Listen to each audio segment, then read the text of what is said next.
শোণিতপুৰৰ বালিপৰাত এইবাৰ ঈদত গৰু কোৰবানী নিষিদ্ধ ঘোষণা। অহাকালি মুছলমান ধৰ্মীয় লোকসকলে পালন কৰিব ঈদ। ঈদৰ প্ৰাক্ষণত শোণিতপুৰৰ বালিপৰাত গৰু কোৰবানী নিষিদ্ধ ঘোষণা কৰা হ'ল। বালিপৰা মছজিদ কমিটিয়ে ল'লে এই সিদ্ধান্ত। কমিটিৰ সিদ্ধান্ত মৰ্মে বালিপৰা অঞ্চলত চৰকাৰৰ নিৰ্দেশনাৰ প্ৰতি সঁহাৰি জনাই সকলো মুছলিম সম্প্ৰদায়ৰ লোকক গৰু কোৰবানী দিয়াৰ সলনি ছাগলী কোৰবানী দিয়াৰ বাবে আহ্বান জনাইছে। লগতে ইয়াকো উল্লেখ কৰে যে গৰু কোৰবানী দিব লাগে বুলি কোনো নিয়ম নাই। পোনপ্ৰথমতে আমি অহাকালি আমাৰ ঈদ উজ জোহা বকৰি ঈদ, আমি সেই উপলক্ষে বালিপৰা অঞ্চল, শোণিতপুৰ জিলাৰ অসমৰ বিভিন্ন অঞ্চলৰ সমূহ ৰাইজক আমি ঈদৰ শুভেচ্ছা জ্ঞাপন কৰিছোঁ।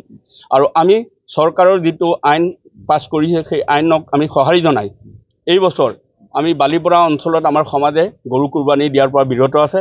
আমি সকলোকে যোৱা শুকুৰবাৰে আমি এলান কৰি দিছিলোঁ আমাৰ গ্ৰুপৰ জৰিয়তে, যাতে কোনো গৰু কোৰবানী দিব নালাগে, সকলোৱে খাচী কোৰবানী দিব লাগে। আৰু আচলতে আমি গৰু কোৰবানী দিব লাগে বুলি আমাৰ মুছলিম ধৰ্মত সেইটো কোনো ধৰাবন্ধা নিয়ম নহয়। আমি কোৰবানী দিব লাগে, এটা জীৱ আমি আল্লাহৰ ৰাস্তাত দান কৰিব লাগে, জীৱক দান কৰি বলি দিব লাগে, ধৰক কোৰবানী দিব লাগে।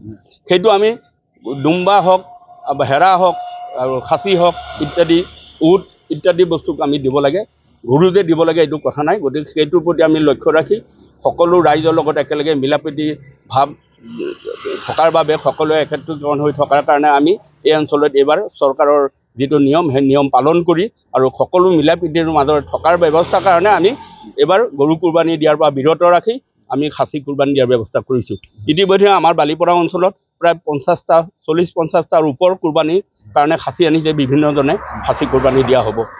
হয়, আপোনালোকে ঘোষণা কৰি দিছে? আমি ইতিমধ্যে ঘোষণা কৰিছোঁ। আমি কমিটিৰ তৰফৰ পৰা ঘোষণা কৰা হৈছে যে আমাৰ ইয়াত খাচী কোৰবানী সকলোৱে দিব লাগে আৰু সকলোৱে খাচী কোৰবানীয়ে দিব।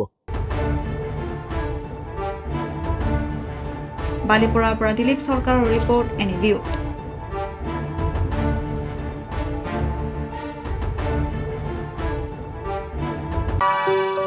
আপুনি বাৰু হাড়ৰ সমস্যাৰ কাৰণে পাটনালৈ যাবলৈ চিন্তা কৰি আছে নেকি?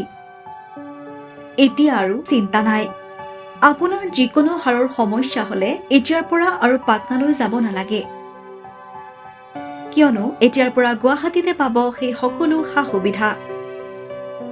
গুৱাহাটীৰ আমিনগাঁৱত অৱস্থিত Patna orthopaedic and multi speciality হস্পিটেলত কম খৰচতে পাব সেই সকলো উন্নত মানদণ্ডৰ চিকিৎসা সেৱা, য'ত অভিজ্ঞ চিকিৎসকৰ দ্বাৰা সম্পন্ন কৰা হয় বিভিন্ন ধৰণৰ হাড়ৰ অস্ত্ৰোপচাৰ।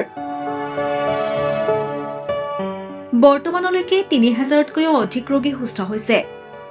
हमारे हॉस्पिटल में ऑर्थोपेडिक्स से रिलेटेड हर तरह का इलाज, जैसे कि joint replacement, trauma surgeries, spine surgeries, Ilizarov surgeries और की होल सर्जरी जिसको आर्थ्रोस्कोपी कहते हैं, उसका इलाज संभव है। উন্নত মানদণ্ডৰ সা সুবিধা থকা হস্পিটেলখনত আছে 3টাকৈ VIP ৰুম, 11টা কেবিন, জেনেৰেল ৱাৰ্ডত আছে 12খনকৈ বিচনা তথা 7খনকৈ বিচনাযুক্ত ICU। তাৰোপৰি এই হস্পিটেলখনৰ ভিতৰতে আছে ফাৰ্মাচীৰো সা সুবিধা।